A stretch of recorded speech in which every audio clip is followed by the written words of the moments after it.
वहीं हरियाणा के चुनावी नतीजों के बाद यूपी में विपक्षी गठबंधन के बीच गांठ नजर आने लगी है। लोकसभा चुनाव में कमाल कर चुकी दो लड़कों की जोड़ी उपचुनाव से पहले टूटती नजर आ रही है।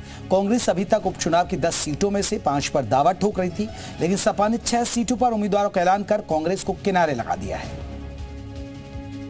वोट करो इस देश की खातिर, जय समाजवाद, जय इंडिया गठबंधन। एक तरफ हरियाणा में हार मिली तो दूसरी तरफ यूपी में दोस्ती में दरार पड़ गई।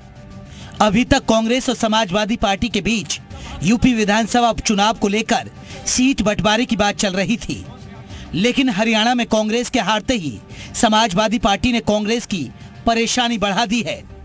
समाजवादी पार्टी ने 10 में से 6 सीटों पर अपने उम्मीदवारों का ऐलान करके प्रेशर पॉलिटिक्स का दांव चला है।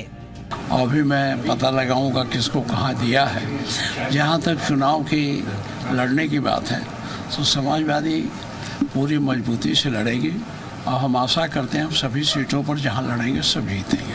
खबर यह है कि अखिलेश यादव ने कांग्रेस से विचार विमर्श किए ही 6 सीटों पर प्रत्याशियों के ऐलान कर दिया है।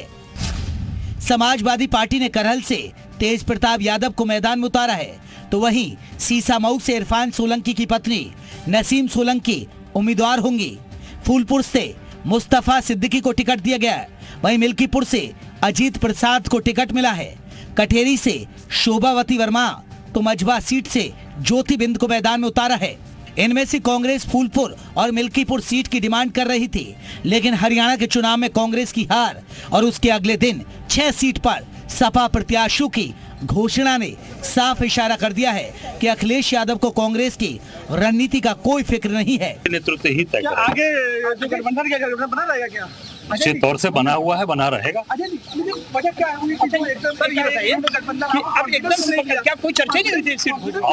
कोई चर्चा नहीं आई है, अभी सामने जब राष्ट्रीय नेतृत्व तय करेगा। हरियाणा के नतीजों से पहले कांग्रेस 5 सीटों की डिमांड कर रही थी। फूलपुर सीट पर कांग्रेस अपना उम्मीदवार उतारना चाह रही थी, लेकिन नतीजे कांग्रेस के मनमाफिक नहीं आए तो सपा मुखिया ने प्रेशर पॉलिटिक्स के चलते 6 सीट पर उम्मीदवार उतार दिए। बीजेपी से लेकर कटाक्ष करने से पीछे नहीं है। हम लोग आगे बढ़ा रहे हैं और जैसे आचार संहिता लगेगी प्रत्याशी घोषित करके जनता के बीच में जाएंगे। सीट बंटवारे को लेकर के जिस तरह से राहुल गांधी और अखिलेश यादव में बातचीत चल रही है, क्या लगता है कितना जो ट्रैक रिकॉर्ड है पुराना, आप समाजवादी पार्टी का कांग्रेस का देखोगे तो आपको सब चीजें दिख जाए। बहरहाल हरियाणा नतीजों के बाद अब इंडिया गठबंधन में दरार पड़ने वाली है। ऐसे में सवाल है, क्या दो लड़कों की जोड़ी टूटने वाली है? और सवाल ये भी है, क्या उपचुनाव में दोस्ती टूटने से बीजेपी को फायदा होगा? ब्यूरो रिपोर्ट, जी मीडिया।